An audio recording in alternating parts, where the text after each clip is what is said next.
हरि ओम। श्रीमद् भगवद गीता के 18वें अध्याय के आज के आखिरी सत्र में मैं आप सबका हार्दिक स्वागत करता हूँ। आइए शांति पाठ से आरंभ करें। अपने मोबाइल साइलेंट पे रखिए।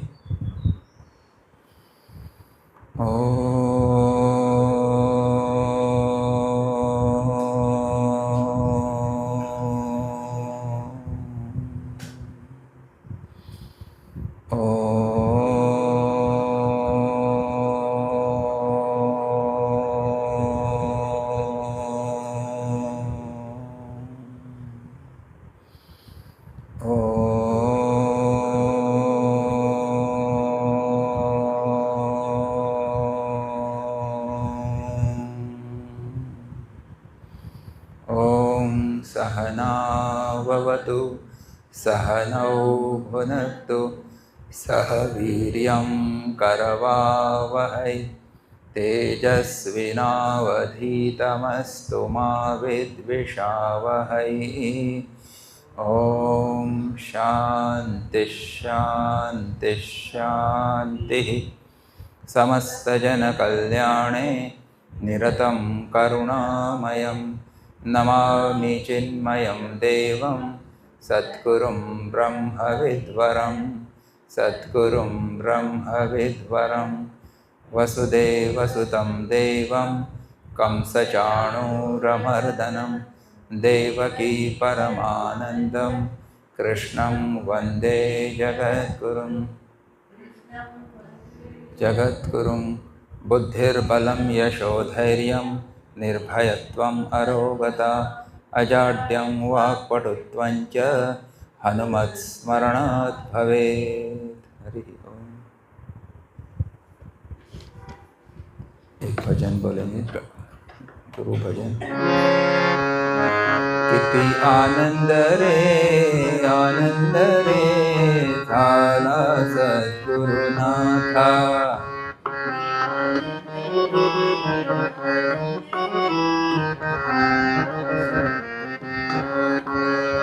तुझ्या नामाची रे जुळ जुळ माझे गंगा,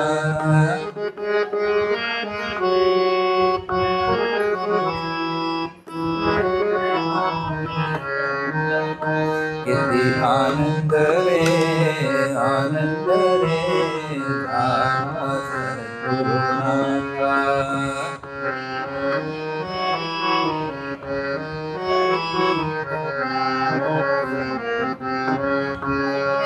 आता दे रे मला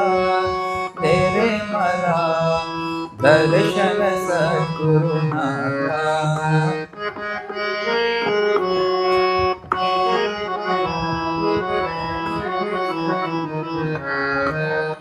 तुझी झाली कृपा माझवर सद्गुरुनाथा, तुझी झाली कृपा माझवरी सद्गुरुनाथा। आता दे रे मला दर्शन सद्गुरुनाथा, आता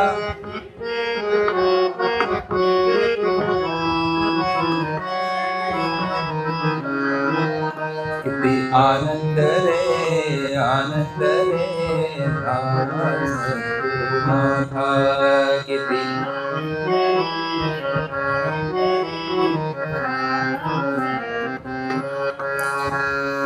झाला सद्गुरुनाथा,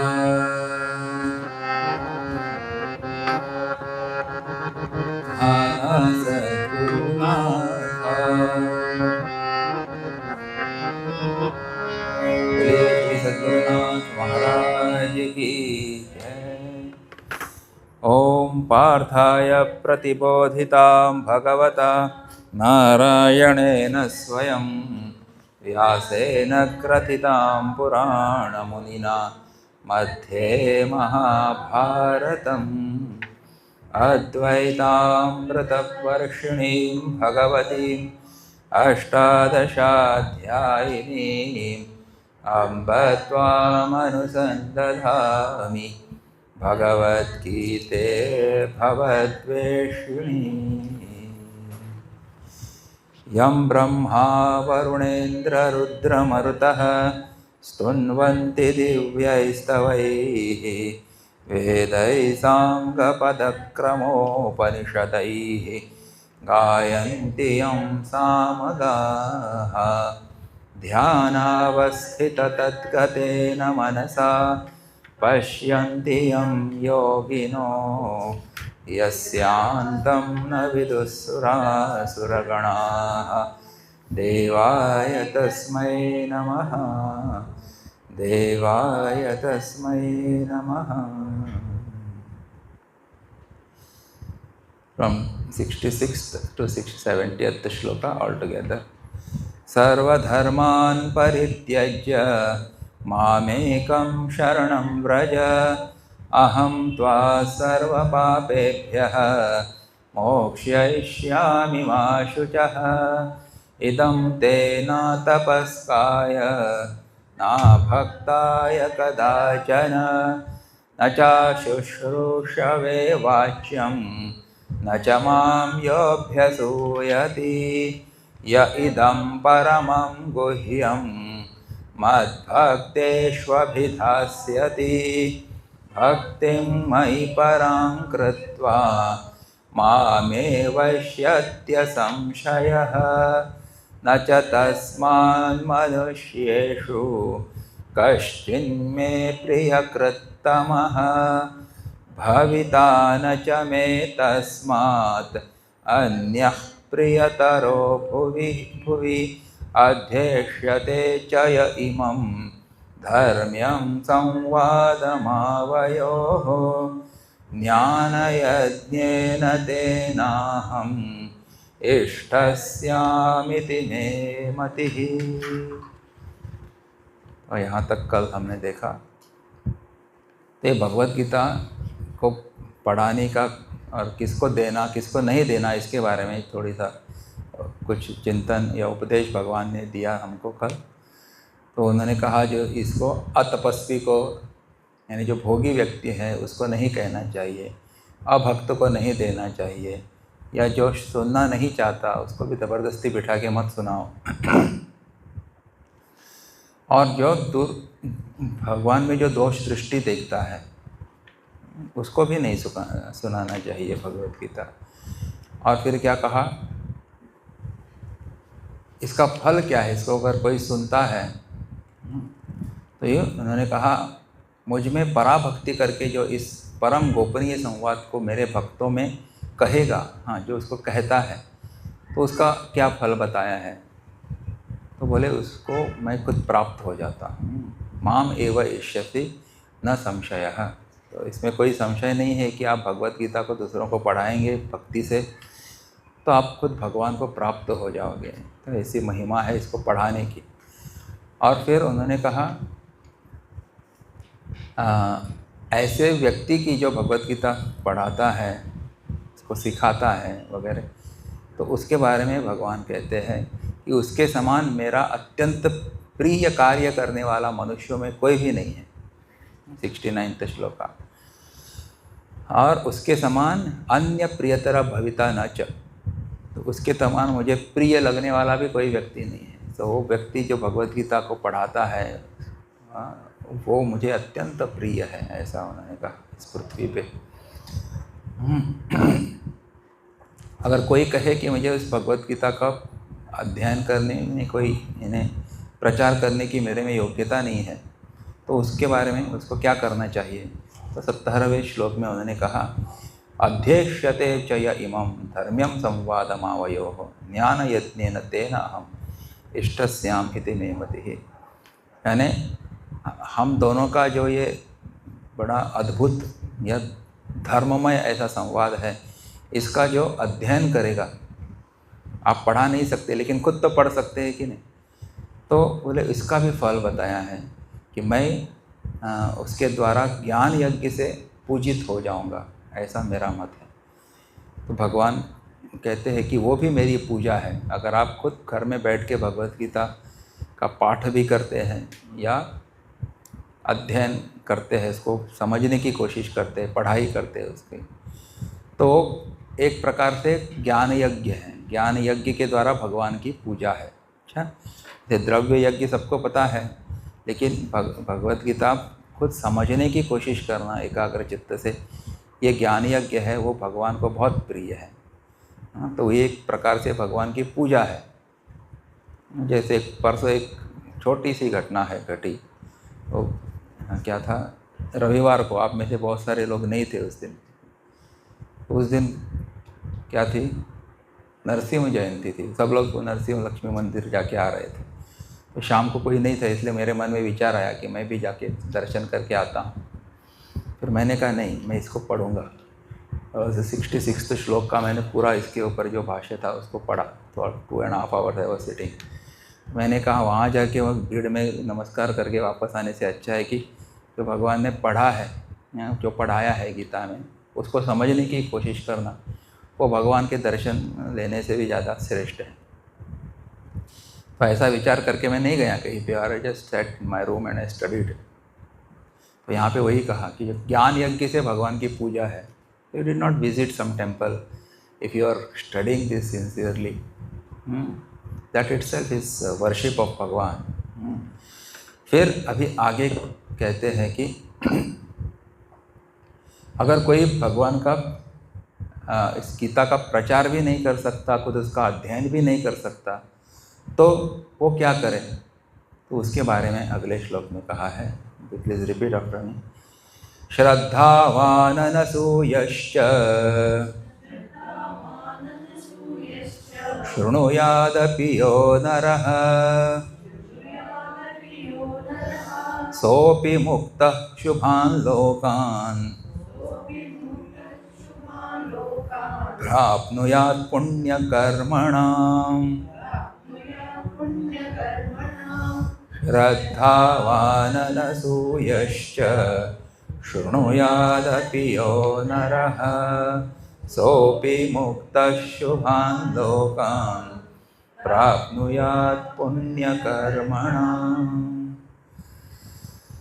हाँ, तो यहाँ पे कहा है कि श्रद्धावान, जो श्रद्धावान, में श्रद्धा है भगवान के प्रति, जो आस्तिक बुद्धि वाला है, च अनसूयः, और दोष दृष्टि से रहित, यह नरः, जो मनुष्य, शृणुयात् अपि, वो इस गीता ग्रंथ को सुन भी लेता है, सह अपि मुक्तः, वह भी मुक्त है, शरीर छूटने पर पुण्य कर्मणाम शुभान लोकान प्राप्नुयात्, पुण्य कार्यों के शुभ लोकों को प्राप्त हो जाएगा।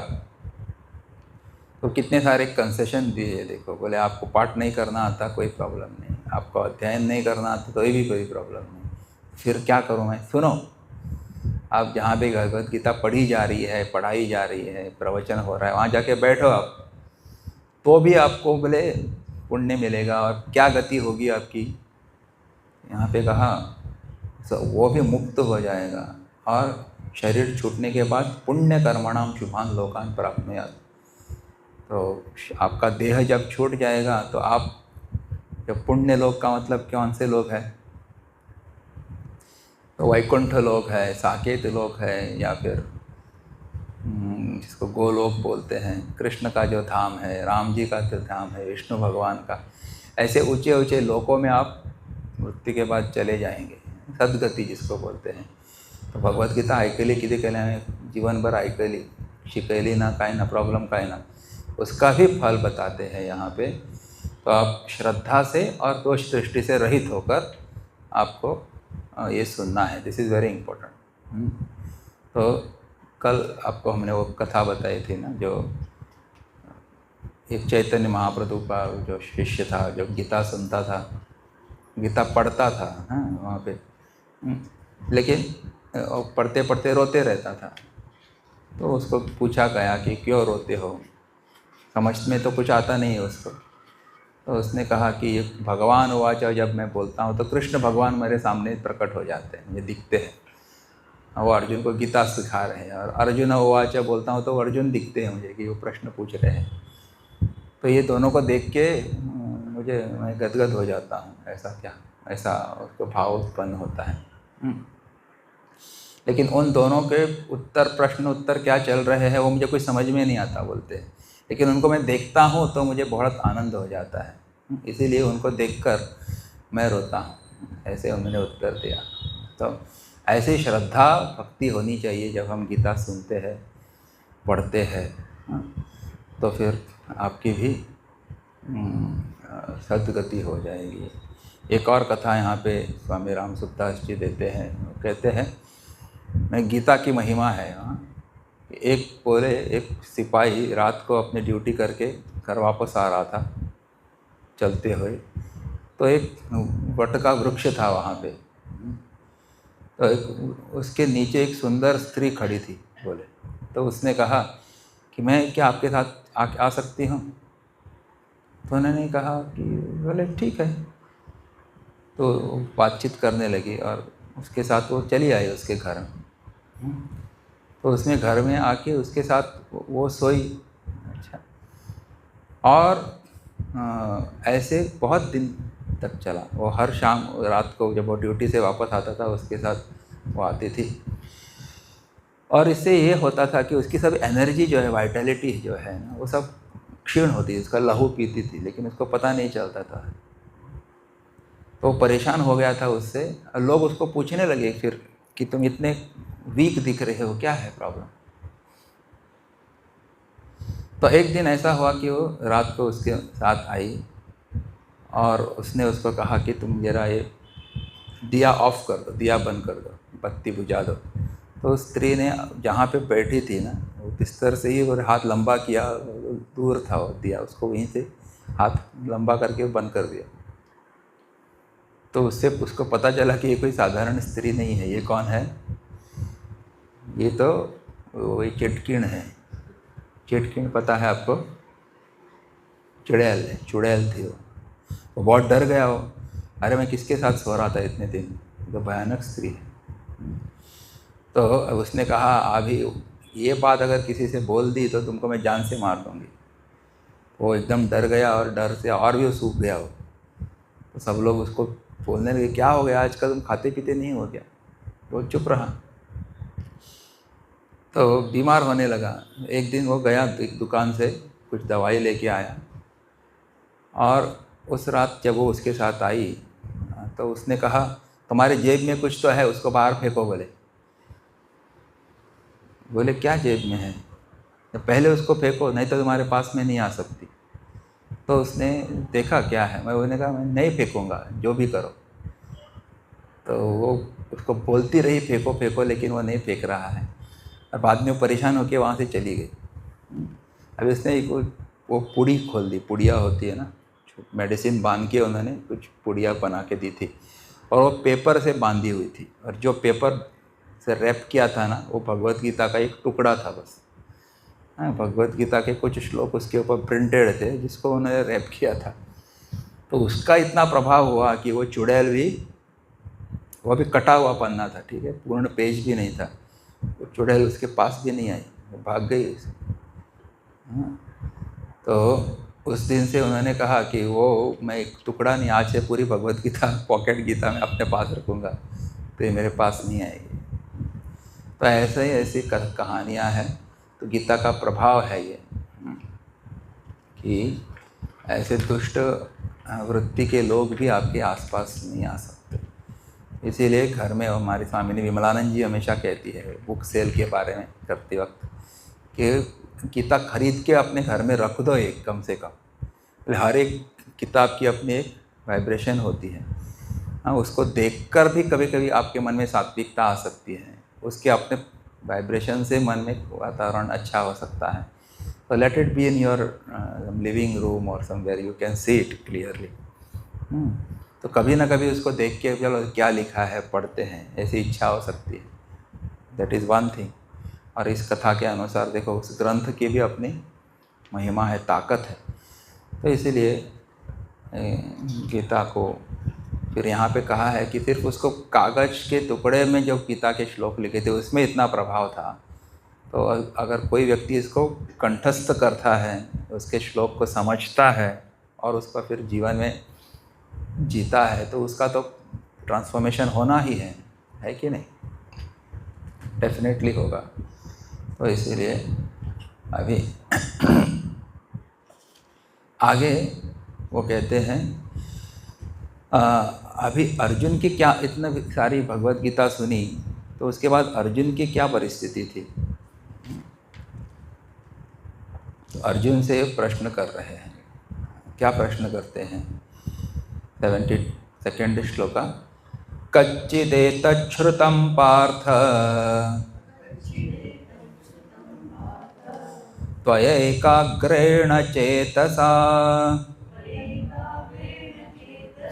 कच्चिदज्ञानसम्मोहः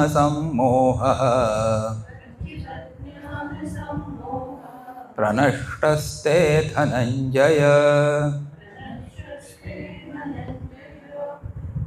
कच्चिदेतच्छ्रुतं पार्थ त्वयैकाग्रेण चेतसा कच्चिदज्ञानसम्मोहः प्रनष्टस्ते धनंजय। प्रश्न पूछा है इस धनंजय से। हे पार्थ, तो ये पार्थ जो शब्द है भगवान को ये नाम बहुत पसंद था। पार्थ का मतलब होता है पह अर्थ यस्य सह। प यानी परमेश्वर ही जिसके जीवन का लक्ष्य है वो पार्थ है। और पार्थ वैसे भगवान श्री कृष्ण की बुआ भी थी ना, तो इसीलिए वो उनसे प्रेम था। उनका ये बेटा है इसीलिए उनके बेटे से वो प्रेम करते थे।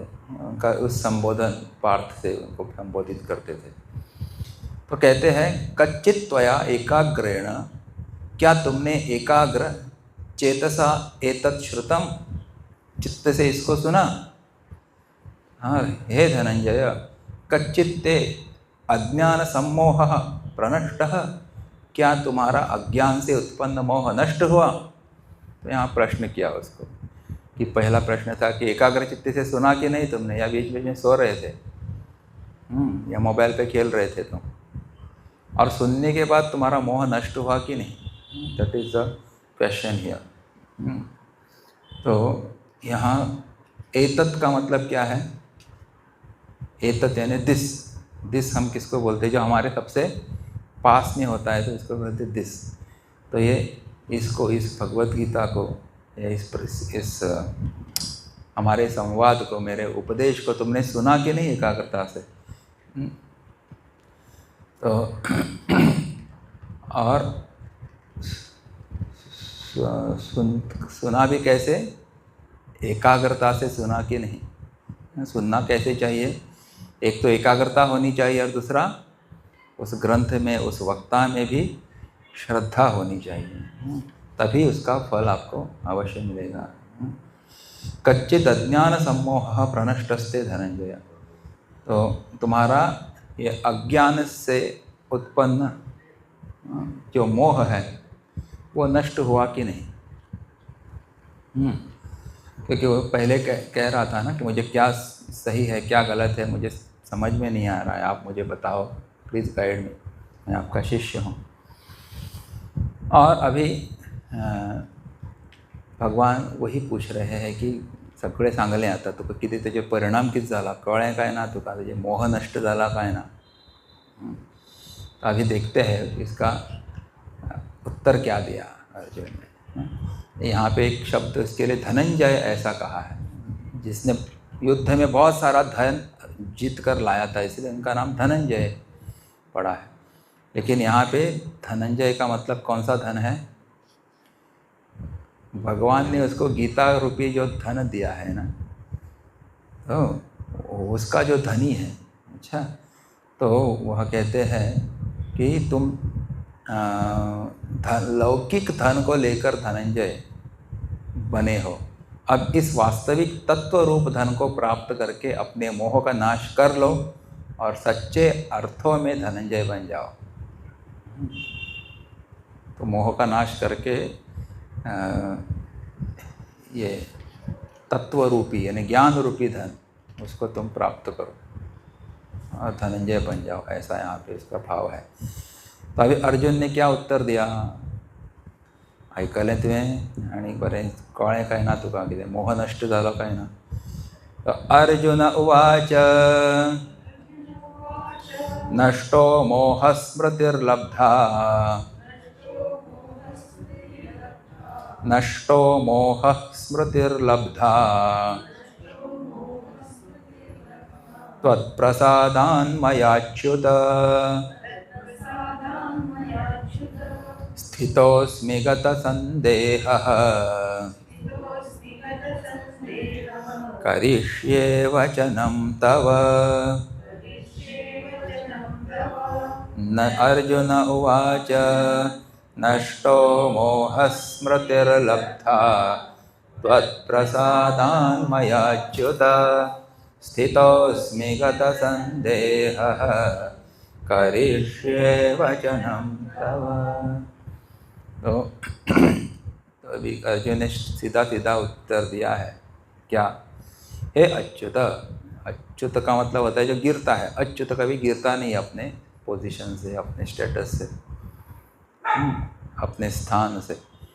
त्वया प्रसादात मोह नष्ट। आपकी कृपा से मेरा मोह नष्ट हुआ। फर्स्ट आंसर, वेरी क्लियरली ही रिप्लाइज। और क्या? मया स्मृति लब्धा, मैंने स्मृति प्राप्त कर ली है। गत संदेह, मैं संदेह रहित हो गया। अभी देयर इज नो डाउट। अच्छा, किसके लिए? क्या, किसको लेकर? मेरा कर्तव्य और अकर्तव्य क्या है, सही गलत को लेकर संदेह नहीं है अभी। स्थितः अस्मि, संदेह रहित मैं स्थित हो गया हूँ। तव वचनम करिष्ये, अब मैं आपकी आज्ञा का पालन करूँगा। तो पहले अर्जुन को भगवान ने कहा था ना, मैंने तुमको ये ऐसा उच्च ज्ञान दिया है, परम गुह्य तमम ऐसा ज्ञान दिया है, अभी तुम यथेच्छसि तथा कुरु कहा था। इसको फ्रीडम दी थी, स्वातंत्र दिया था कि तुमको जैसा चाहे वैसा करो। मैंने तो अपना काम कर दिया। Now it is your turn, ball is in your court. If you want to fight, you fight, और यू गिव अप। तो ही वॉज टेस्टिंग अर्जुन। तो अर्जुन ने क्या कहा यहाँ पे कि हे अच्युत, आपकी कृपा से मेरा मोह नष्ट हो गया है और मैंने स्मृति प्राप्त कर ली है और मैं संदेह रहित होकर स्थित हूँ। अब मैं आपकी आज्ञा का पालन करूँगा। तो हे अच्युत, अच्युत का मतलब जो कभी नहीं गिरता। तो भगवान अपने उस कौन सा स्थान है, सच्चिदानंद उनका जो स्वरूप है, वो हमेशा उसमें स्थित रहते हैं, हमेशा आनंद में रहते हैं। तो उस अवस्था से कभी च्युत नहीं होते, गिरते नहीं हैं। हम सुखी दुखी होते रहते, लेकिन भगवान हमेशा आनंद स्वरूप है और उसी में मस्त रहते हैं। तो अच्युत, अच्छा, ऐसा उनके लिए संबोधन है अच्युत। और उसको कहते हैं तत्प्रसादात मोह नष्ट। तो ऐसे है भगवान कृष्ण आपके प्रसाद से। प्रसाद का मतलब क्या है? खावपाक दिले कितने देंगे, लाडू दिले, बर्फी दिले, कितें पंचखाद बी खाली आणि मागीर मोह नष्ट जालो, अशें जाल्यार खूब बरें आशिल्लें न्ही। भरपूर प्रसाद खावपाचो। लेकिन वो प्रसाद खाने वाला प्रसाद नहीं था, लेकिन प्रसाद कौन सा था? वो ज्ञान का प्रसाद कहेंगे उसको। और प्रसाद का मतलब है मन की शांति थी। तो ज्ञान रूपी प्रसाद अर्जुन को भगवान ने दिया था, तत्प्रसादात। और प्रसाद का मतलब उनकी कृपा भी है। देखो, बहुत बार हम अपने प्रयत्न से, बहुत पुरुषार्थ से बहुत कुछ पढ़ना चाहते हैं, पढ़ने की कोशिश करते हैं, हाँ, इतनी एकाग्रता से पढ़ते हैं, लेकिन बहुत बार हमको सब ऊपर से चले जाते, समझ में नहीं आता। Our effort is lots but the result is not so much, clarity is still not get. तो क्या कहते हैं कि जब तक भगवान की कृपा नहीं होगी हमारे ऊपर, तब तक हमको गीता भी समझ में नहीं आएगी। हाँ, इसीलिए we should invoke that love and grace of Bhagwan when we listen to Bhagavad Gita. पढ़ाई करने से पहले, प्रवचन सुनने से पहले भगवान से प्रार्थना करनी है कि जो मैं पढ़ रही हूँ, सुन रही हूँ, अच्छा वो मुझे समझ में आ जाए, प्लीज़ ब्लेस मी। मेरी बुद्धि इतनी तो नहीं है शार्प, लेकिन आपकी कृपा होगी तो मैं समझ जाऊंगी, इसीलिए please bless me that I understand this concept. तो ऐसे भगवान की शरण होके भगवत गीता सुनो, उसको पढ़ो, उसका अध्ययन करो। तो पहले भी भगवान अर्जुन ने भगवान से दूसरे अध्याय में कहा था ना, शिष्यस्तेहम शाधि माम त्वाम प्रपन्नम, मैं आपका शिष्य हूँ, आपकी शरण में आया हूँ, आप मेरे ऊपर कृपा करो। तो भगवान ने हाँ उनके बहुत सारे प्रश्नों के उत्तर दिए। उन्होंने कहा मैं आपका शिष्य हूँ, शरण में आया हूँ, लेकिन प्रश्न भी पूछ रहा था बहुत सारे। एवरीथिंग भगवान, व्हाट भगवान was telling, he was not accepting.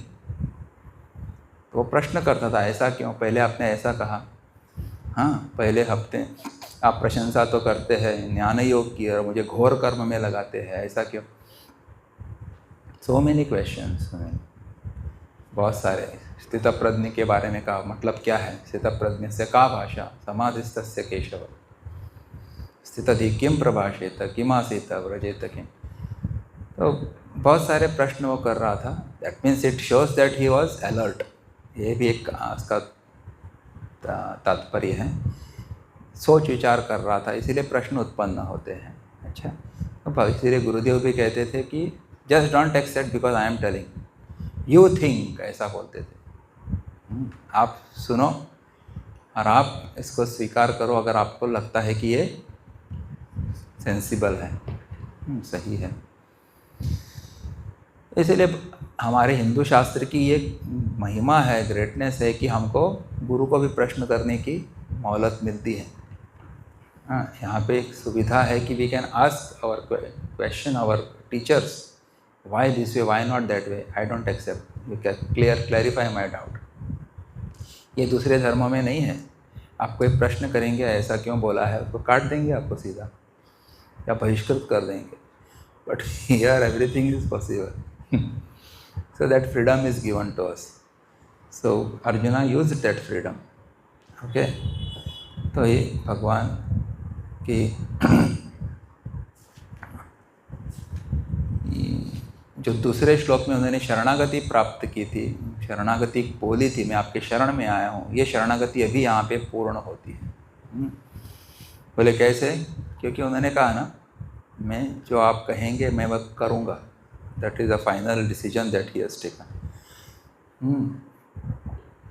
नष्टो मोह स्मृतिर्लब्धा, भगवान ने कहा, अपने अर्जुन ने कहा कि मेरा मोह अभी नष्ट हो गया। मोह किसको लेकर, कर्तव्य अकर्तव्य को लेकर मेरा जो मोह था, संदेह था कि मैं ये करूं कि नहीं करूं, युद्ध करूं कि संन्यास लेके भाग जाऊं, वन में जाऊं, भिक्षा मांग के खाऊं, तो ये क्लियर कट, अपने सगे संबंधियों को कैसे मारो, तो उसमें ममत्व बुद्धि आ गई थी।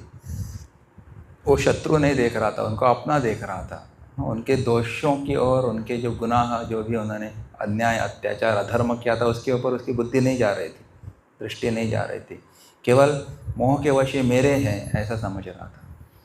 मेरे गुरु, मेरे क्या है, भाई हैं, चचेरे भाई हैं, या मेरे पितामह हैं, आदि आदि। सो दैट उसको उनके कर्तव्य की याद दिलानी थी भगवान को, ज्ञान देकर और मोह नष्ट करके, जो अभी यहाँ पे हो गया है। इसलिए उन्हें कहा नष्टः मोहः। तो हिज नॉलेज इज़ क्लियर। मोह का मतलब क्या है, अविवेक। तो अविवेक ज्ञान से, सही विवेक से वो नष्ट हो गया उसका, अर्जुन का।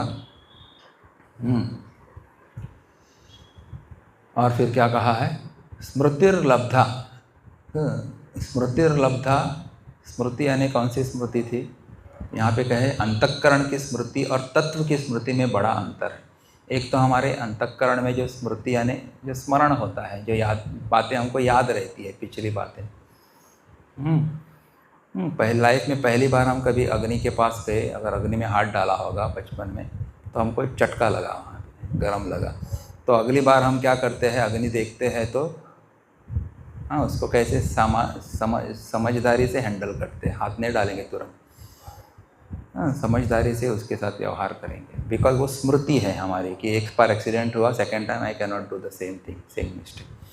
तो ये लौकिक स्मृति है, ऐसा बोलते हैं। हाँ, और दूसरी है तत्व की स्मृति। तो यहाँ पे तत्व की स्मृति का मतलब क्या है कि हम और आप तत्व से क्या है, हम सब लोग ब्रह्म स्वरूप ही है ना, लेकिन अज्ञान के कारण, मोह के कारण हमें क्या समझ में आता है, क्या लगता है, हाँ, हम लोग जीव भाव में चले जाते हैं। जीव का मतलब क्या है, सुखी, जो हमेशा सुखी दुखी होते रहता है, जो हमेशा ही ऑलवेज फील सॉरी, वो जो हमेशा दुखी कष्टी होते रहता है, हाँ, जो सब हमेशा मोहित होते रहता है, परेशान होते रहता है, उसको जीव कहते हैं। तो ऐसा क्यों होता है, क्योंकि उसको अपने आत्मस्वरूप की स्मृति जो है वो नहीं होती। और स्मृति क्यों नहीं होगी, विस्मृति हो जाती है, वो मोह के कारण। तो वो तो ब्रह्म स्वरूप है ही पहले से, लेकिन वो एक मोह की चादर या अज्ञान की चादर उसके ऊपर आ गई है, इसीलिए वो ही थिंक समथिंग एल्स, अपने आप को कुछ और समझता है, आत्मा नहीं अनात्मा समझता है, फिर सुखी दुखी होते रहता है। तो यहाँ पे कहा कि नष्टः मोहः स्मृतिर्लब्धा, तो भगवान ने जो ज्ञान दिया उससे ये भाव हुआ कि फल हुआ, परिणाम हुआ कि उसका मोह नष्ट हो गया, और जो आवरण था अविद्या का वो हट गया, और जो वास्तविक मैं ब्रह्म हूँ, ये जो स्मृति है या सच्चिदानंद हूँ, उसको वापस प्राप्त हो गई, जो पहले से थी वहाँ पे, लेकिन उसके ऊपर आच्छादन था इसलिए दिख नहीं पा रही थी। तो ही केम टू नो दैट, तो था पहले से, लेकिन अभी it is exposed, that way, something like that.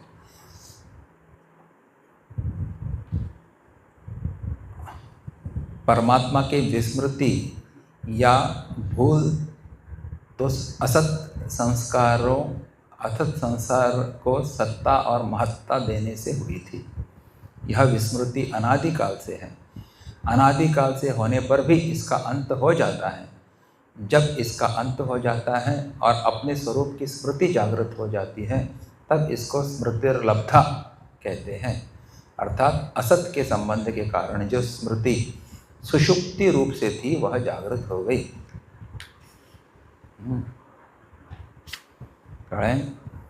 जो पहले से थी हमारी स्मृति, लेकिन थंड लड़ले थी, म्हणजे निधून पड़ी थी, तमोगुण था, अभी उसको जगाया गया, ज्ञान दिया गया, तो वापस समझ में आया उसको क्या है। ओके, नष्टो मोह स्मृतिर्लब्धा त्वत्प्रसादात्। तो भगवान की कृपा वेरी इंपॉर्टेंट, ने पहले भी कहा था कि भगवान की कृपा के बिना ज्ञान नहीं हो सकता। इसलिए कहा ना, उपनिषद कहते हैं यमे वैश्य वृणुते तेन लभ्यः। भगवान जिसको चूज करता है उसी को अपने आप को रिवील करता है। तो Bhagwan chose Arjuna as his dear bhakt, and he revealed his knowledge to him. और 11वें अध्याय में तो अपना विश्वरूप ही दिखाया, सामान्य लोगों को नहीं मिलता है दर्शन, तो अपना जो विराट रूप है वो सब अद्भुत रूप दिखाया है भगवान ने। He was really lucky.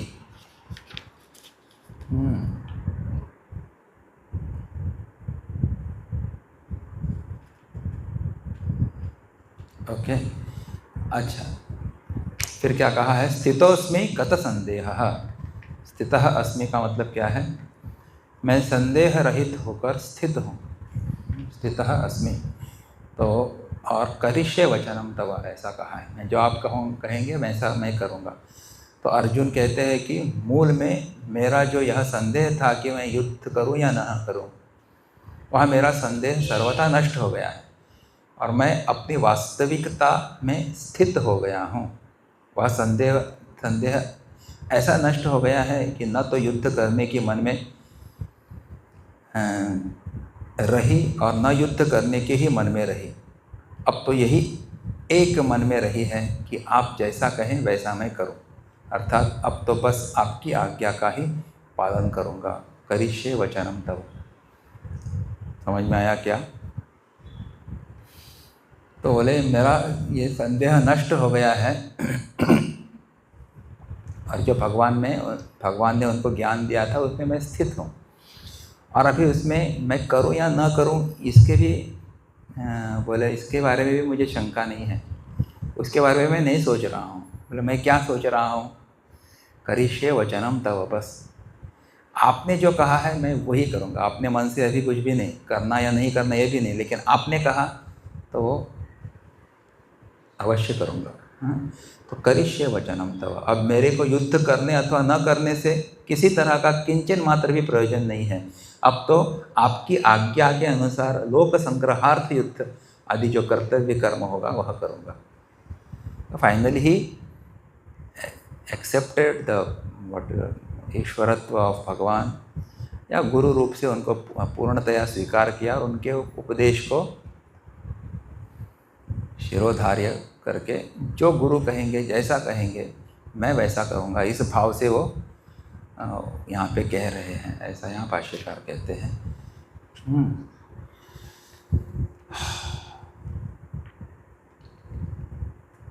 करिष्ये वचनम तव,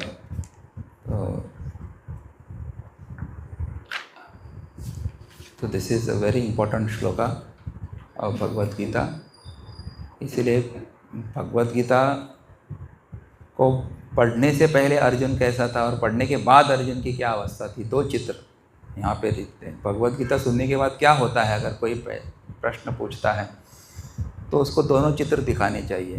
पहले अध्याय और दूसरे अध्याय के आरंभ का अर्जुन जो वहाँ पे रथ के आके ऐसा सिर नीचे करके कपला हात मारून बसला थे,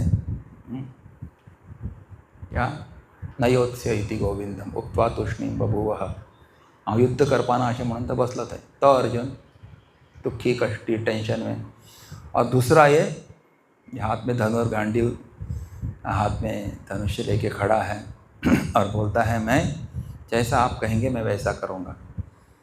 सो that is a transformation after listening to Bhagavad Gita. तो ये प्रभाव है। तो ये हम सब के बारे में भी होना चाहिए, हम सबको भी होना चाहिए। अगर हमारे मन में भी कर्तव्य को लेकर कोई प्रश्न है और हम गीता सुनते हैं तो at the end of Bhagavad Gita we should all our doubt should get cleared and we should do our duties, what is right we should do. धर्मयुद्ध जो था वो उसको करना ही था, उसका कर्तव्य था, जो भगवान ने उसको याद दिलाया और संदेह नष्ट कर दिए। तो अर्जुन यहाँ पे कहते हैं कि मैं आपके जैसा आप कहेंगे मैं वैसा करूँगा। ठीक है, तो भगवद गीता सुनने के बाद आदमी फिर से अपने कर्तव्य कर्म करने में तत्पर हो जाता है, तैयार हो जाता है। That is a transformation. अभी इसके बाद देखो, गीता के आरंभ में हमने देखा था कि धृतराष्ट्र उवाच धर्मक्षेत्रे कुरुक्षेत्रे समवेतायोत्सवः मामकाः पांडवाश्चैव किम अकुर्वत संजय। तो संजय से उन्होंने प्रश्न किया था धृतराष्ट्र ने कि धर्मक्षेत्र कुरुक्षेत्र में युद्ध की संभावना से इकट्ठा आए मेरे और पांडवों के पुत्रों के बीच में क्या हुआ। तो उसके बाद संजय ने पूरा रिपोर्टिंग किया था। देखो, कुछ भाष्यकार कहते हैं कि अर्जुन को 10वें दिन मोह हुआ, अच्छा, और कुछ लोग कहते हैं पहले दिन ही हुआ। तो 2 versions are there, whatever it is, लेकिन मोह हुआ इतना सही है। तो संजय रिपोर्टिंग कर रहा था किसको? धृतराष्ट्र को। दृष्ट्वा तो पांडवानीकं व्यूढ़ं दुर्योधनस्य आतर्य, सब उन्होंने लंबी लंबी सब रिपोर्टिंग किया उन्होंने। और अभी वापस वो ये जो संवाद अभी पूरा हो गया, भगवद गीता का उपदेश यहाँ पे पूरा हो गया है कंप्लीट। उसका जो फल था वो भी यहाँ पे दिखाई दिया कि अर्जुन को जिस उद्देश्य से भगवद गीता सिखाई भगवान ने, वो उद्देश्य अभी सफल हो गया है। Because he is ready now, he is ready to fight the war. Okay, तो इसके बाद अर्जुन अपने संजय क्या कहते हैं फिर से धृतराष्ट्र से, तो उसको सुनो। This are very beautiful shlokas. इत्यहं वासुदेवस्य पार्थस्य च महात्मनः संवादमिममश्रौषम् संवादमिममश्रौषम् अद्भुतं रोमहर्षणम्।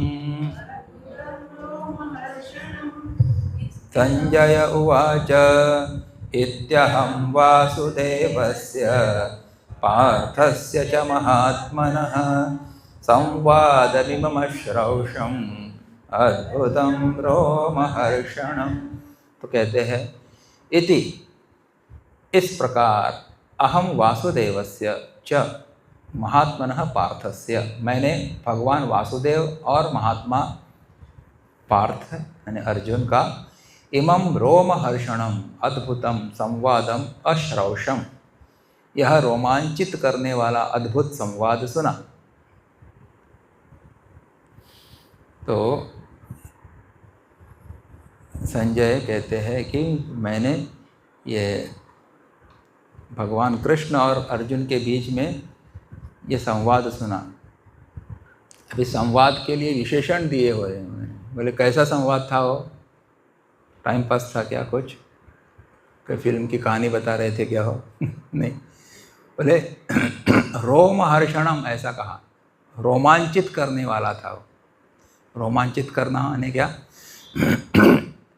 जैसे अष्ट सात्विक भाव जो है उसमें एक भाव क्या है? रोमांच उत्पन्न होना। तर आंगार शहारे येतात म्हणतात ना, आंगार काटो आयला म्हणतात. काटो येवप ॲक्च्युली भय दत्तकर काटो येतात, पण रोमांचित यानी सात्विक भाव है। भगवान का स्मरण करके, गुरु का स्मरण करके कोई सात्विक कोई भावना मन में उत्पन्न होती है तो जो रोम खड़े हो जाते हैं ना, तो उसको रोमांचित ऐसा बोलते हैं। तो ऐसा ये सात्विक संवाद उन्होंने जो सुना दोनों के बीच में, तो उसके ऊपर उससे उनके शरीर में भी ये जो है बदलाव आए, वो रोमांचित हो गया उनका शरीर। और क्या कहा है उसके बारे में? अद्भुतम संवादम, ये अद्भुत संवाद था। बोले अद्भुत क्यों था? क्योंकि किसने दिया था वो? आगे आएगा वो, क्योंकि साक्षात भगवान श्री कृष्ण ने सुनाया था, इसलिए अद्भुत था और रोमांचकारी था। और हाँ, हमारे अज्ञान को, अज्ञान से उत्पन्न जो मोह है या फिर भय है, शोक है, इन सबको नष्ट करने वाला ऐसा ये दिव्य संवाद था। तो अभी उन्होंने यहाँ पे अर्जुन को महात्मा ऐसा संबोधन किया है। अर्जुन महात्मा थे क्या? वैसे वो ऑर्डिनरी योद्धा थे, अच्छा, लेकिन उनको महात्मा ऐसा संबोधन यहाँ पे क्यों दिया है? तो कहते हैं कि महात्मा विशेषण देने का तात्पर्य है कि अर्जुन कितने महान विलक्षण पुरुष हैं जिनकी आज्ञा का पालन स्वयं भगवान करते हैं। एक बात यहाँ पे इसलिए कही कि क्योंकि उनकी आज्ञा भगवान खुद मानते थे ना, तो उन्होंने कहा कि तुम दोनों सेनाओं के बीच में रथ को स्थापन करो, आज्ञा दी थी उन्होंने। तो पहले अध्याय में तो उनकी आज्ञा साक्षात भगवान भी मानते, इसलिए वो कौन हो गए? महात्मा अर्जुन। अच्छा, और दूसरा क्या? गीता में अर्जुन जहाँ जहाँ प्रश्न करते हैं वहाँ वहाँ भगवान बड़े प्यार से और बड़ी विलक्षण रीति से प्रायः विस्तार पूर्वक उत्तर देते हैं। इस प्रकार महात्मा अर्जुन के और भगवान वासुदेव के संवाद को मैंने सुना। और दूसरी बात है, जब भी वो प्रश्न पूछते हैं तो बड़े प्यार से और विस्तार से भगवान एक्सप्लेन करते थे अर्जुन को। हाँ, किती तू बेजार जाऊ ना, ते किती परत परत प्रश्न करता, काय समजना तुका पोटा खंयचो, असे केन्ना म्हणना तुका बरें करून प्रेमान समजायलें। सेम प्रश्न परत परतूय करतालो तो इसीलिए वो महात्मा अर्जुन है, because after listening he is not the same Arjuna which was there before 17 chapters. Now he is transformed Arjuna. That's why he is great, महान आत्मा ऐसे बन जाते हो। संवादम इमम अश्रौषम अद्भुतम। तो ये मैंने रोमांचित करने वाला अद्भुत संवाद सुना। तभी संवाद में अद्भुत और रोमांचनपना क्या है? तो कहते हैं शास्त्रों में प्रायः ऐसी बात आती है कि संसार की निवृत्ति करने से ही मनुष्य पारमार्थिक मार्ग पर चल सकता है और उसका कल्याण हो सकता है। मनुष्यों में भी प्रायः ऐसे ही धारणा बैठी हुई है कि घर कुटुंब आदि को छोड़कर साधु सन्यासी होने से ही कल्याण होता है। परंतु गीता कहती है कि कोई भी परिस्थिति, अवस्था, घटना, देश काल आदि क्यों न हो, उसी के सदुपयोग से मनुष्य का कल्याण हो सकता है। इतना ही नहीं, वह परिस्थिति बढ़िया से बढ़िया हो या घटिया से घटिया, सौम्य से सौम्य हो या घोर से घोर, युद्ध जैसी प्रवृत्ति हो जिसमें दिन भर मनुष्यों का गला काटना पड़ता है, उसमें भी मनुष्य का कल्याण हो सकता है, मुक्ति हो सकती है। कारण कि जन्म मरण रूप बंधन में संसार का राग ही कारण है। उस राग को मिटाने में परिस्थिति का सदुपयोग करना ही हेतु है। अर्थात जो पुरुष परिस्थिति में राग द्वेष न करके अपने कर्तव्य का पालन करता है, वह सुखपूर्वक मुक्त हो जाता है। यही इस संवाद में अद्भुतपना है। पढ़ें, इस संवाद को अद्भुत क्यों कहा है? लंबा एक्सप्लेनेशन है यहाँ पे कि मनुष्यों को लगता है कि सांसारिक व्यक्ति को लगता है कि संसार से अगर छूटना है तो ये सब कुछ छोड़ना चाहिए और फिर संन्यास लेना चाहिए, वन में जाके बैठना चाहिए। लेकिन गीता ऐसा नहीं कहती। उन्होंने अपने कर्तव्य कर्म को त्यागने की बात नहीं कही है गीता में। गीता हमको कहती है कि आप अपने कर्तव्य कर्म को करते रहो, चाहे जिस परिस्थिति में भी आप क्यों ना हो। भयंकर से भयंकर परिस्थिति में भी हो सकते, युद्ध जैसी परिस्थिति में होंगे जहाँ पे गला काटना वगैरह पड़ता है, रात दिन संभाल के रहना पड़ता है। बट ऐसी परिस्थिति में भी आप अपना कर्तव्य करके अपना उद्धार कर सकते हैं। और बंधन का कारण क्या है? बोले हमारा राग और द्वेष होता है, हाँ, मोह होता है। तो राग द्वेष उस राग द्वेष को मिटाने में परिस्थिति का सदुपयोग करना ही हेतु है। तो राग द्वेष छोड़कर जो अपने कर्तव्य का पालन करता है तो वही सफलता प्राप्त करता है। वही ऐसा संवाद जहाँ पे बताया गया है वो अद्भुत संवाद है। That is what it is. तो जो पुरुष परिस्थिति में राग द्वेष न करके अपने कर्तव्य का पालन करता है वह सुखपूर्वक मुक्त हो जाता है। तो ऐसा यहाँ पे कहा है, इसलिए ये संवाद अद्भुत है। और क्या कहा है? भगवान का स्वयं अवतार लेकर मनुष्य जैसा काम करते हुए अपने आप को प्रकट कर देना और मेरी शरण में आ जा, यह अत्यंत गोपनीय रहस्य की बात कह देना, यही संवाद में रोम हर्षण करने वाला, प्रसन्न करने वाला, आनंद देने वाला है। रोम हर्षणम ऐसा कहना, इसके बारे में वो कहते हैं कि भगवान तो अपने वास्तविक स्वरूप में हमेशा स्थित है वैकुंठ में, लेकिन वही अवतार भगवान पृथ्वी पे अवतार लेते हैं, संभवामि युगे युगे, और क्या करते हैं? अपने शिष्य को, भक्त को उपदेश देते कि तू मेरे शरण में आ जा, मैं तुम्हें पापों से मुक्त कर दूंगा। तो ऐसा ये कहना, ऐसी गोपनीय रहस्यमयी बात कहना अपने शिष्य से, प्रिय शिष्य से या भक्त से, यही बोले संवाद रोमहर्षण करने वाला है, ऐसा कहते हैं। तो यानी भगवान कितने कृपालु है, दयालु है कि अपने भक्त के ऊपर ऐसी कृपा करते हैं, उसको ज्ञान देते हैं, उसको मोह से मुक्त करते हैं। दिस थिंग इज रोमहर्षण, ऐसे यहाँ पे कहा।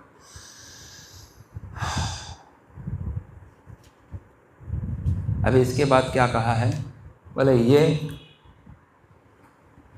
संवाद संजय क्यों सुन सके, पूरा युद्ध क्यों देख सके? क्योंकि उनके ऊपर व्यास भगवान की कृपा थी। तो कृतज्ञता प्रकट करते हैं भगवान वेदव्यास जी के प्रति। 75वां श्लोका, व्यास प्रसादात् श्रुतवान् एतद् गुह्यमहं परम् योगम योगेश्वरात् कृष्णात् साक्षात् कथयतः स्वयं व्यासः प्रसादात् श्रुतवान्।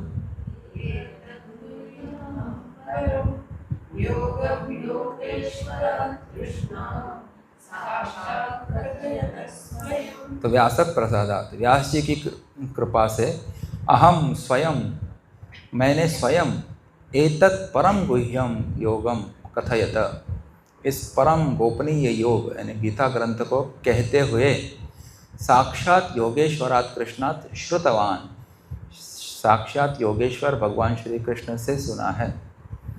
तो कहते हैं कि व्यास जी की कृपा से मैंने स्वयं इस परम गोपनीय योग को यानी गीता को कहते हुए साक्षात योगेश्वर भगवान श्री कृष्ण से सुना है। तो युद्ध के आरंभ में जो व्यास जी वहाँ पे आते हैं ना, महाभारत में हम देखते हैं प्रसंग, धृतराष्ट्र के पास आते हैं और कहते हैं कि अगर तुम चाहते हो तो मैं तुमको दिव्य चक्षु दे सकता हूँ, जिससे तुम अपने कमरे में बैठ के ये पूरा युद्ध देख सकते हैं। आजकल तो सब जगह पे कैमरा रहते हैं, रिपोर्टर्स रहते हैं, पूरा रिपोर्टिंग होता है, पूरे विश्व में दिखता है थ्रू सैटेलाइट्स एक्सेट्रा। उस वक्त नहीं था वो। तो धृतराष्ट्र ने कहा कि मैं तो अंधा हूँ, मैंने जीवन में किसी को नहीं देखा है इसके पहले, आप मुझे दिव्य चक्षु तो देंगे लेकिन मैं कौन कौन है वो कैसे पहचानूंगा। धृतराष्ट्र, युधिष्ठिर ऐसा दिखता है, अर्जुन ऐसा दिखता है, मेरा दुर्योधन ऐसा दिखता है, I will know, I have never seen them. जैसे हम कोई पहले बार कोई सीरियल देखते हैं तो किसी दूसरे को हमको समझाना पड़ता है, वो मुका, वो तो मुका, वो ये है नहीं, तो बोले इसमें बहुत कंफ्यूज हो जाऊंगा मैं, तो बेटर आप किसे करो, किसी और को ये दिव्य चक्षु दे दो, मैं सिर्फ कमेंट्री सुनूंगा, ऐसी व्यवस्था कर दो। तो इसलिए उन्होंने उनके जो पर्सनल सेक्रेटरी थे, कौन, पीए कौन थे, संजय को ये दिव्य चक्षु दे दिए, जिससे वो उस महल में बैठ के ही पूरा लाइव जो है वो देख सकते थे। केवल इतना ही नहीं, क्या कर सकते थे वो, उस वक्त उन लोगों के मन में जो जो भाव उत्पन्न होते थे उसको भी देख सकते थे। That was a power he was given. हाँ, तो इसलिए वो समझते थे कि इसके मन में क्या विचार आया है, किस किस के मन में क्या विचार चल रहा है, ये भी देख सकते थे। और दिव्य चक्षु के परिणाम से उन्होंने भगवान का वो कौन सा विश्व रूप जो दिखाया था ना, वो भी देख सके। This was really blessed person. तो संजय का मतलब होता है सम्यक जय, जिसने अच्छी तरह से विजय प्राप्त कर ली, बोले किसके ऊपर, अपने इंद्रिय मन के ऊपर। तो ऐसे रिपोर्टर को अनबायस्ड होना चाहिए, झुकाव नहीं होना चाहिए किसी एक पक्ष में, whatever is fact he should tell. तो लेकिन हम देखते थे उसका झुकाव सच्चाई धर्म की तरफ था, क्योंकि वो था ऐसे ही, तो प्योर सोल था वो। तो उनको वेद व्यास जी ने चूज़ किया कि तुम ये सब देखो और इनको देख लाइव क्या बोले कमेंट्री दे दो उसको।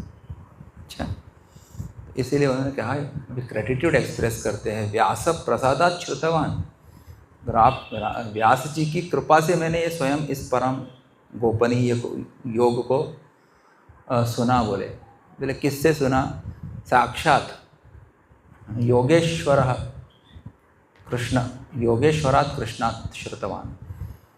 ऐसे नहीं कि किसने और किस तीसरे के मुख से मैंने सुना, ऐसा नहीं है, बड़े सीधे सीधे भगवान, वो भी भगवान के लिए कौन सा विशेषण दिया है, योगेश्वरात् कृष्णात्, योगेश्वर है वो। एक होता है योगीश्वर, योगियों के ईश्वर, दूसरा है योगेश्वर, यानी जो योग के भी जो ईश्वर है। योग यानी सभी योग बोलो, भक्ति योग, ज्ञान योग, कर्म योग, अष्टांग योग, हाँ, ध्यान योग, जप योग, बुद्धि योग, जो भी कहा है उन्होंने। तो इन सब योगों के भी जो स्वामी है, ईश्वर है, वो योगेश्वर भगवान श्री कृष्ण है। तो उनसे मैंने ये साक्षात सुना। ये कितने भाग्यशाली होंगे ना। कौन थे वो? संजय।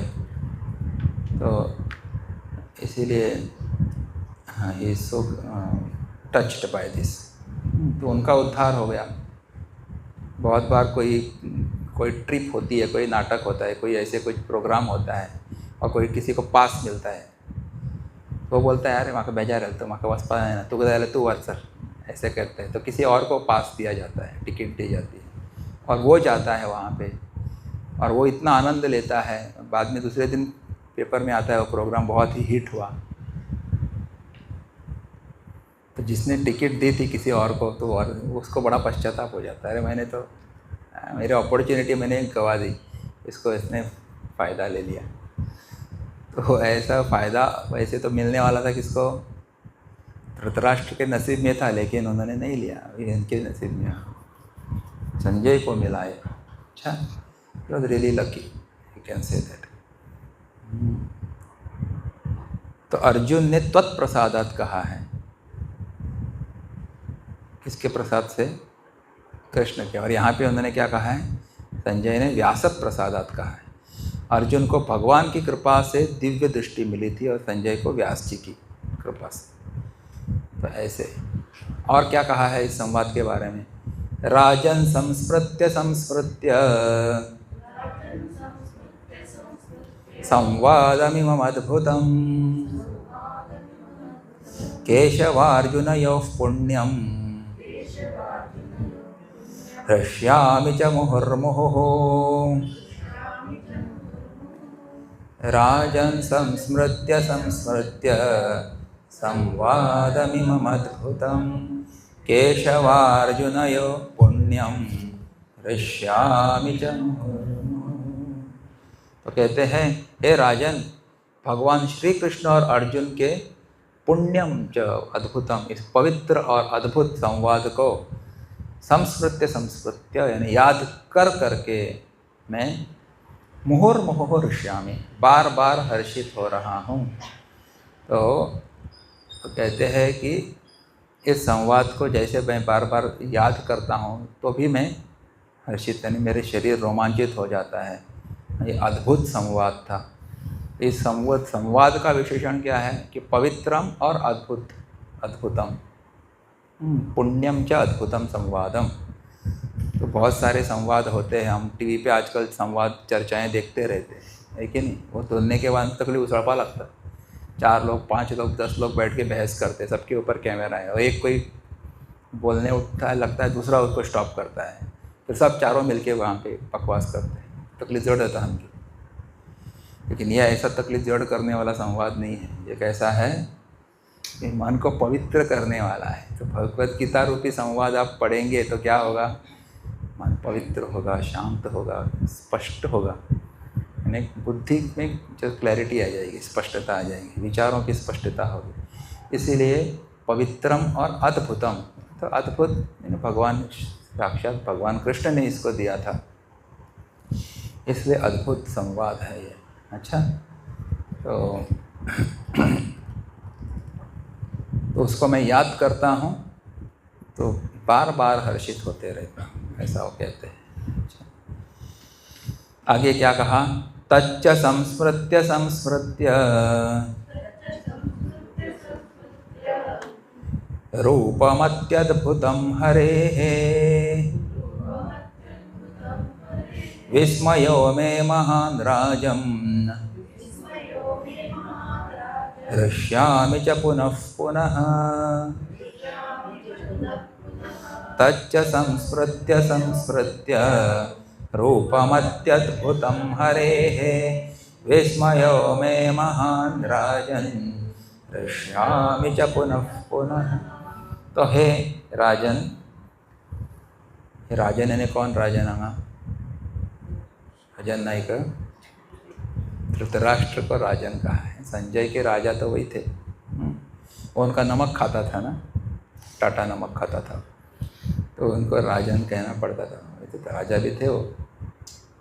कहते हैं कि हरे हे यानी भगवान श्री कृष्ण के तत् अति अद्भुतम, उस अत्यंत अद्भुत, रूपम च विराट रूप को भी संस्मृत्य संस्मृत्य याद कर करके मैं महान विस्मयः च पुनः पुनः हृष्यामि, मुझे बड़ा भारी आश्चर्य हो रहा है और मैं बार बार हर्षित हो रहा हूँ। हृष्यामि च पुनः पुनः, तो कहते हैं हे राजन, श्री कृष्ण के उस अत्यंत अद्भुत विराट रूप को भी याद कर करके मुझे बड़ा भारी आश्चर्य हो रहा है और मैं बार बार हर्षित हो रहा हूँ। तो ऐसा जो 11वें अध्याय में तो पूरा विश्वरूप दर्शन योग है, तो कितना भयानक अद्भुत रूप था भगवान का, लेकिन पूरे विश्व भर में उनका जो फैला हुआ ऐसा रूप था, विश्व ने चारों लोग 14 भुवनों में समाहित ऐसा है, पूरा उसका वर्णन मैं वापस नहीं करता वहाँ पे।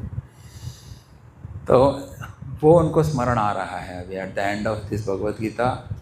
तो और उसको याद कर कर के क्या हो रहा है उनको, हृष्यामि च पुनः पुनः, बार बार जो आश्चर्य भी हो रहा है और हर्षित भी हो रहा है, क्योंकि ऐसा संवाद जो है, ऐसा जो रूप है दर्शन, किसी साधारण मनुष्य को, चर्म चक्षु वाले व्यक्ति को मिलने वाला नहीं था। इसके लिए क्या चाहिए था, दिव्य चक्षु। तो भगवान ने अपने वेद व्यास जी ने उनको दिव्य चक्षु दिए थे, इसलिए बोले तो ही लोग देख सके इस रूप को। तीसरा मेरे ख्याल से हनुमान जी थे, लिटिल हैव डाउट, पर हनुमान जी ने ये सुना, सब कुछ संवाद सुना था उन्होंने, ऊपर बैठ के कपिध्वज ऐसा कहा है, रथ के ऊपर बैठे थे वो अर्जुन और कृष्ण के, तो वो सुन रहे थे। But I do not know whether he has seen that रूप, विश्व रूप, लेकिन खुद अर्जुन ने और दूसरे ये संजय ने ये रूप देखा, बड़ा भाग्यशाली था रियली, जो किसी के लिए उपलब्ध नहीं था ये रूप, संजय को मिला नाही. प्रत्येक याद जाता म्हणटा, परत परत याद जाता की अरे म्हणजे कितले व्हडले भाग्य की म्हाका देवाचें रूप पळोवपाक मेळ्ळें. और यह याद करके उसको आश्चर्य भी होता है कि अरे मुझे कैसे मिला होगा, I am really surprised, how come, मैं तो इतना साधारण व्यक्ति हूँ, कोई पुण्य तो भारी किया नहीं मैंने, इतनी भक्ति तो है नहीं मेरे इतने हृदय में, लेकिन मुझे इतना बड़ा सौभाग्य मिला, दैट इज़ आश्चर्य. और ये याद कर करके उनको आनंद भी हो रहा है, ये बात है दोनों, इज बिकमिंग वेरी हैप्पी. और अभी भगवद गीता का सबसे आखिरी श्लोक और इम्पोर्टेंट श्लोक भी है, लेकिन मुझे 5-10 मिनट में एक पूरा करना पड़ेगा. तो यहाँ पे कहा है, गीता के आरंभ में धृतराष्ट्र का गूढ़ाभिसंधि रूप प्रश्न था कि युद्ध का परिणाम क्या होगा. अच्छा, अर्थात मेरे पुत्रों की विजय होगी या पांडु पुत्रों की. आगे के श्लोक में संजय धृतराष्ट्र के उसी प्रश्न का उत्तर देते हैं. दोनों के बीच में क्या हुआ, ऐसा प्रश्न था ना उनके बीच में, उन्होंने किया था. तभी उसका उत्तर क्या है, लास्ट श्लोक ऑफ भगवद गीता, यत्र योगेश्वरः कृष्णः यत्र पार्थो धनुर्धरः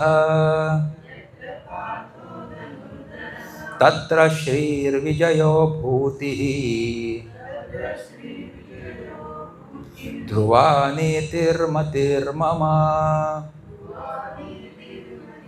2 बार, यत्र योगेश्वरः कृष्णः यत्र पार्थो धनुर्धरः तत्र श्रीर्विजयो भूतिः ध्रुवा नीतिर्मतिर्मम.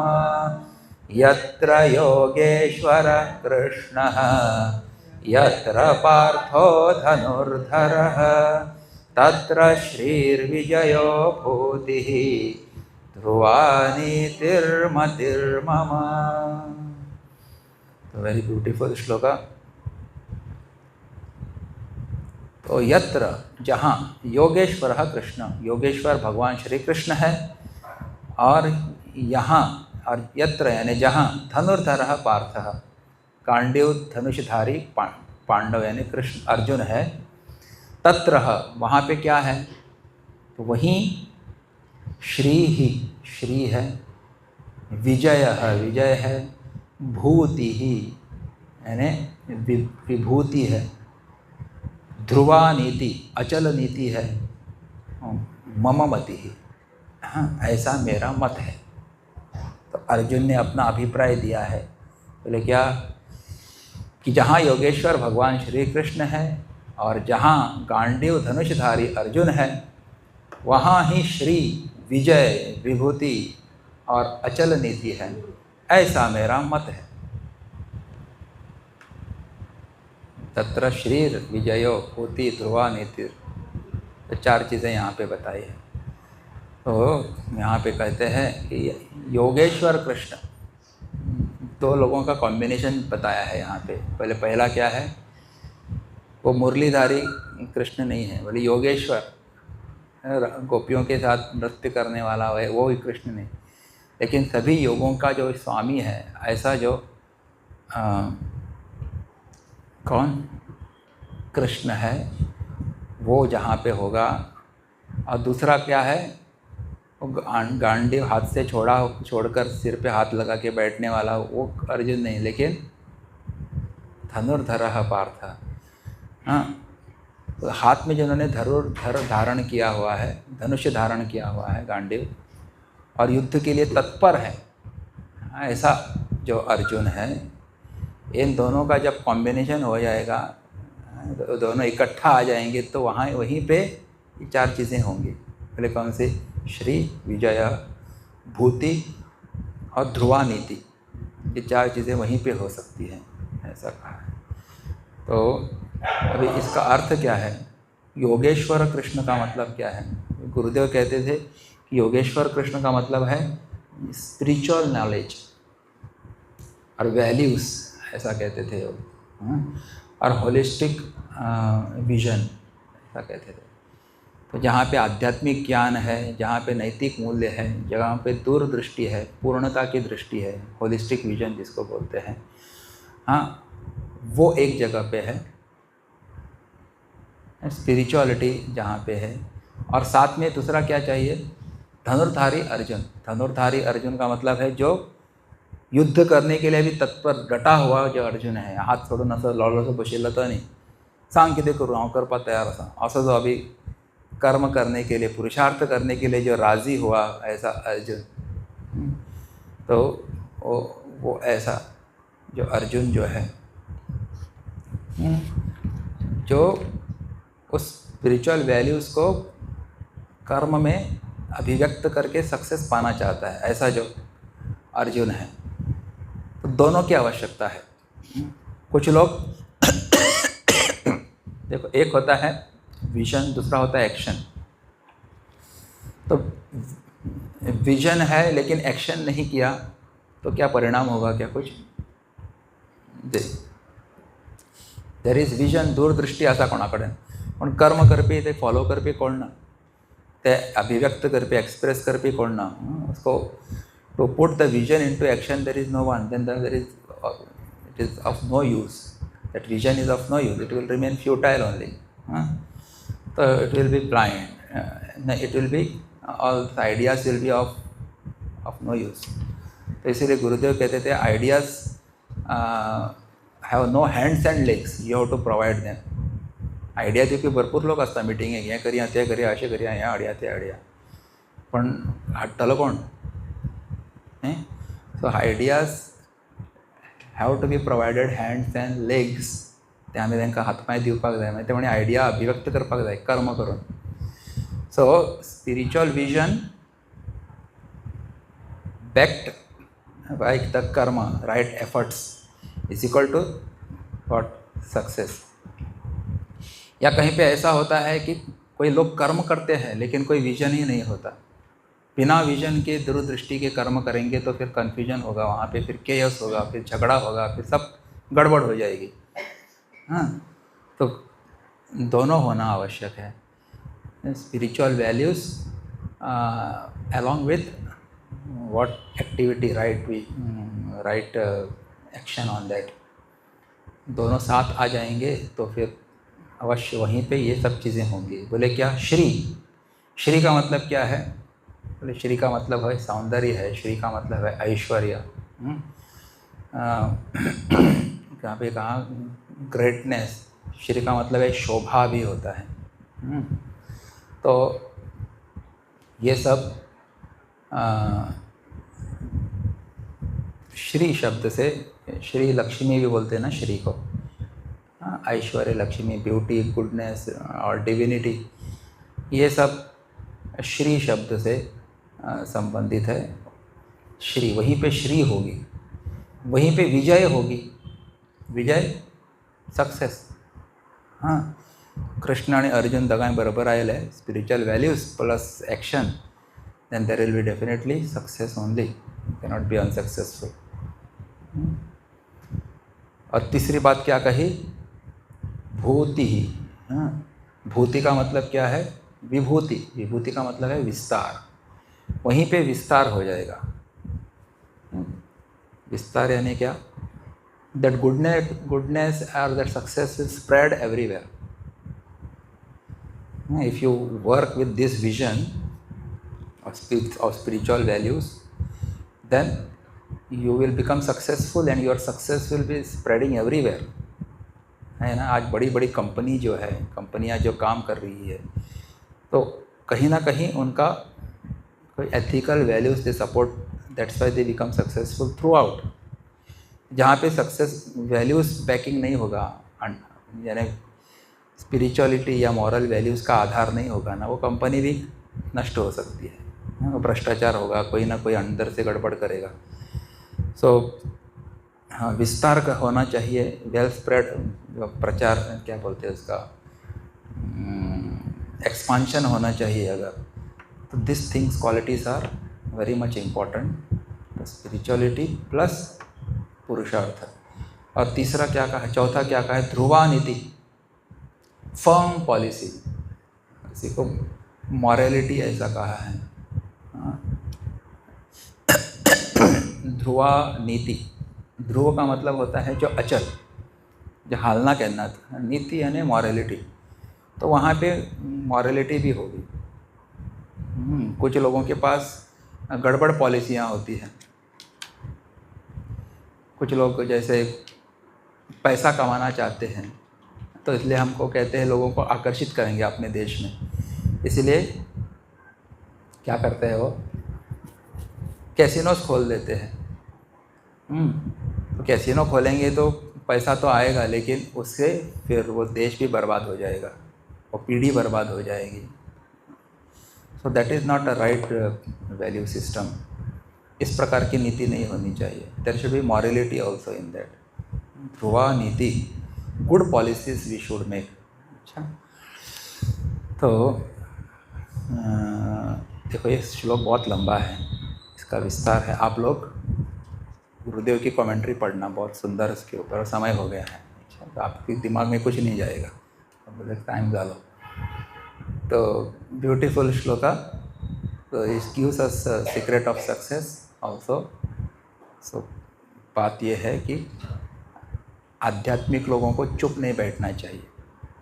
आमच्या गांगात आता शेनी खूबदा कि जो अच्छे लोग हैं, ब्राह्मण है, संत है, जो है वो चुप अपने अपने इसमें बैठे रहते हैं गुफाओं में, आश्रमों में। They should also become very active and spread that goodness in the world.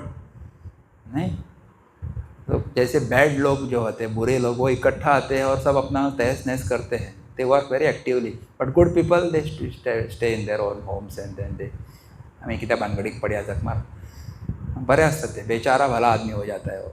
Good people should also be coming out. जैसे चाणक्य थे, अच्छे थे, लेकिन उन्होंने ऐसे अपने एक शिष्य को पकड़ लिया, चंद्रगुप्त को, उनको ज्ञान दिया और अपना कार्य करवा दिया। तो that is also very good example. जैसे समर्थ रामदास स्वामी और Shivaji Maharaj, combination, then you see that success there. Ramakrishna Paramhansa और Swami Vivekananda ji, combination. So then there will be shri ही, ध्रुवा नीति, फिर विजय, भूति, ये सब आ जाएगा। तो अभी आखिर में किसी ने पूछा भगवत गीता हमको क्या सिखाती है, तो भगवत गीता का पहला शब्द क्या है? धर्म। धर्म क्षेत्रे कुरुक्षेत्रे। और आखिरी शब्द क्या है? मम, ऐसा शब्द है ना, ध्रुवा नीतिर्मतिर्मम। तो इन दोनों को ज्वाइन करो, क्या? धर्म और मम।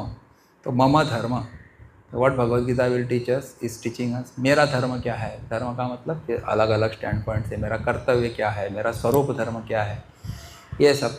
भक्त का धर्म क्या है, कर्मयोगी का धर्म क्या है, वो it will teach us this. और एक संत ने कहा गीता को आप बार बार बोलते रहो, गीता गीता गीता गीता गीता गीता गीता गी त्यागी त्यागी त्यागी हो जाता है, बोले त्यागी। हाँ, त्यागी का मतलब क्या है? तो वो क्या कहते हैं, तो त्याग करो, यानी क्या? कर्म फल का त्यागी बन जाओ। भगवद गीता में बहुत सारे श्लोकों में कर्म फल का त्याग करने के लिए कहा है। स्वधर्मे निधनम श्रेयः परधर्मो भयावह, ऐसा कहा था। तो ऐसे ये बहुत सुंदर ग्रंथ यहाँ पे पूरा हो जाता है। और इसका हम जो आखिरी जो वाक्य है वो पढ़ेंगे। ओम तत्सत इति श्रीमद्भगवद्गीतासु उपनिषत्सु ब्रह्म विद्यायां योगशास्त्रे श्रीकृष्णार्जुन संवादे मोक्ष संन्यास योगो नाम अष्टादशोऽध्यायः। हाँ, तो इस प्रकार ओम तत्सत इन भगवान नामों के उच्चारण पूर्वक ब्रह्म विद्या और योग शास्त्रमय श्रीमद् भगवद गीता उपनिषद रूप श्री कृष्णार्जुन संवाद में मोक्ष संन्यास योग नामक 18वां अध्याय पूर्ण हुआ। तो इसका नाम मोक्ष संन्यास। तो संन्यास से ही आप मुक्ति प्राप्त कर सकते हैं, है ना? न कर्मणा न प्रजया धने न त्यागे नैके अमृतत्वमानशु। त्याग से अमृतत्व की प्राप्ति होती है। अमृतत्व का मतलब मुक्ति है। तो वैसे ये अर्जुन के प्रश्न से आरंभ हुआ था कि त्याग और संन्यास के बारे में मुझे बताओ इसका विस्तार से। तो उसी का विस्तार ये पूरा अध्याय है। और इसमें पूर्ण भगवत गीता का सार इस 18वें अध्याय में हमने देखा। और इसको योग शास्त्र भी कहा है क्योंकि इसको प्रैक्टिस किया जा सकता है। सब योग इसमें है, ध्यान योग, कर्म योग, ज्ञान योग और भक्ति योग, ऐसे एक्सेट्रा, ये सब इसमें यहाँ पे दिए गए हैं। और ब्रह्म विद्या और उपनिषद, तो गीता उपनिषदों का ही सार है, निचोड़ है। सरल रूप से अगर उपनिषद समझने हैं तो गीता पढ़ो आप। तो गीता उपनिषद है ये यहाँ पे अभी यहाँ पूरा हो जाता है। और क्या, तो इसका अध्ययन हम हमेशा करते रहे और इसका अधिक से अधिक हम लाभ लेते रहे, आगे भी चिंतन हो। इसलिए पहले अध्याय का पहला श्लोक सब लोग साथ में पढ़ते हैं। धृतराष्ट्र उवाच धर्मक्षेत्रे कुरुक्षेत्रे समवेतायुयुत्सवः मामकाः पाण्डवाश्चैव किमकुर्वत संजय। हरि ओम। तो पिछले मेरे ख्याल से जून 2022 में हमने शुरू किया था, आफ्टर द कोरोना। यस, अभी मई 2025 से 3 साल एकदम। इसमें 28 सेशंस हुए हमारे, ये पूरा हो गया है। हाँ, लेकिन इसका अभ्यास कभी पूरा नहीं होगा। You have to keep on studying it. और जैसा मुझे समझ में आया, मैंने आपके सामने उसको बोलने की कोशिश की। बहुत सारी गलतियां मेरी हुई है, मुझे पता है। बहुत सारे कॉन्सेप्ट्स अभी भी मुझे क्लियर करने हैं। हाँ, तो लेकिन अच्छा लग रहा है कि दूसरी बार मेरी भगवद गीता की श्रवण साधना पूरी हो चुकी है। इसलिए second time I am completing entire Bhagavad Gita. और इसका अध्ययन हमेशा चलता रहेगा। बीच बीच में भी हम लोग कोई अध्याय श्रवण चिंतन के लिए लेंगे। और जिन्होंने इसमें रोज़ आके सहभाग लिया और मेरे सामने बैठे आके, आपको देख के कभी कभी बहुत कम लोग भी रहते थे, लेकिन because of you I could think something. आप लोग आने वाले हैं इसलिए मैं बैठ के पढ़ता था। मैं हमेशा लेट क्यों आता हूँ ये आप सबको पता है मेरा रहस्य, क्योंकि मैं पढ़ते रहता हूँ till the last minute. So that I don't give false knowledge. जितनी क्लैरिटी हो सके अब मेरी तरफ से देने की कोशिश कर रहा था। और बहुत इस मेरी कमेंट्री को मुझे आधार हुआ इस स्वामी राम सुखदास जी की साधक संजीवनी कमेंट्री मैंने पढ़ी थी। हाँ, जब मैं पहला अध्याय लिया था तो मैंने एक किताब दिखाई थी और हम मैंने कहा था अभी आतून इतने उल्ला म्हणताले इतना बाकी है, राज देखो एक ख़त्म हो गया है यहाँ पे। So I am so happy that it is completed and I pray to Bhagwan that जो भी यहाँ पे श्रोता आए ऑनलाइन ऑफलाइन, भगवान की कृपा आप सबके ऊपर हमेशा रहे और गीता के इस ज्ञान से हमारा जीवन भी धन्य हो, सफल हो, ऐसी प्रार्थना करते हैं। तभी आरती करेंगे। यस, धीर मारुति गंभीर मारुति, धीर मारुति अति धीर मारुति, गीत मारुति संगीत मारुति, दूत मारुति रामदूत मारुति, भक्त मारुति परम भक्त मारुति,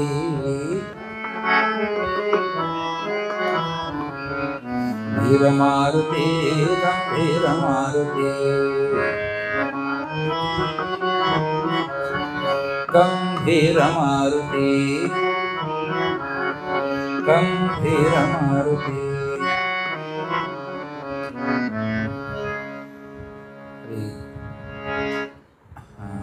आरती होगी, उसके बाद गुरु दक्षिणा का प्रोग्राम है। जो ऑनलाइन देख रहे हो अगर गुरु दक्षिणा अर्पण करना चाहते हैं तो हमने अपना बैंक डिटेल्स डिस्क्रिप्शन में दिया है, उसको आप वहाँ पे ऑनलाइन ट्रांसफ़र भी कर सकते हैं। लेकिन अवश्य हमको बताइए आफ्टर यू ते नाका म्हणिल्लें 4 जाणां खातीर दवरिल्लें हाडून थंय कितें आतां हाडलें तें हाडो। तो अपना पैन कार्ड नंबर देना और हमको इंटीमेट करना आफ्टर गिविंग, वेरी इंपॉर्टेंट। चलो तो कर आरती का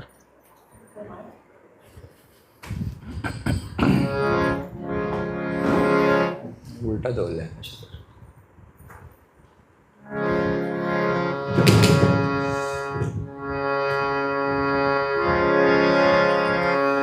जय भगवती ते मैया जय भगवती ते, हरि कमल विहारिणी सुंदर सुपुनीते, ओम जय भगवती ते, कर्म सुमर्म प्रकाशिनी कामासक्ति हरा, तत्वज्ञान विकासिनी विद्या ब्रह्म परा, ओम जय भगवती ते, निश्चल भक्ति विधायिनी निर्मल मनहारिणी, चरण रहस्य प्रदायिनी सब विधि सुखकारी, ओम जय भगवती ते, राग द्वेष विदारिणी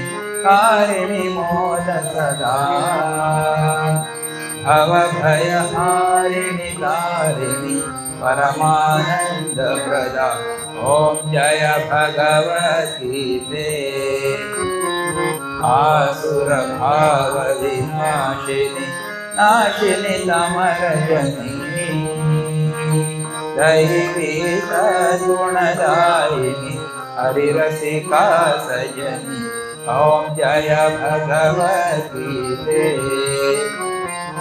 समता त्याग सिखावनी हरिमुख की वाणी सकल शास्त्र की स्वामिनी बुद्धियों की रानी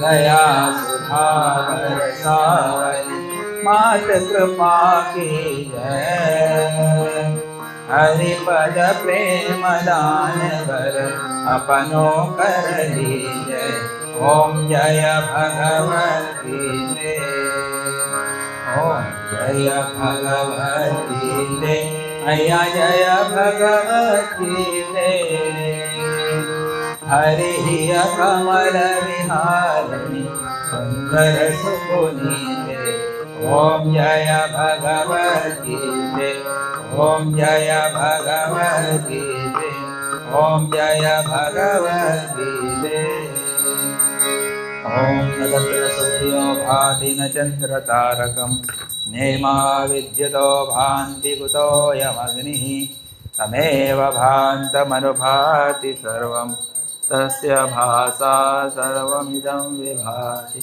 बोले श्री गीता मैया की श्री चिन्मय बंशीधर भगवान की श्री सद्गुरुनाथ महाराज की जय आज के आनंद की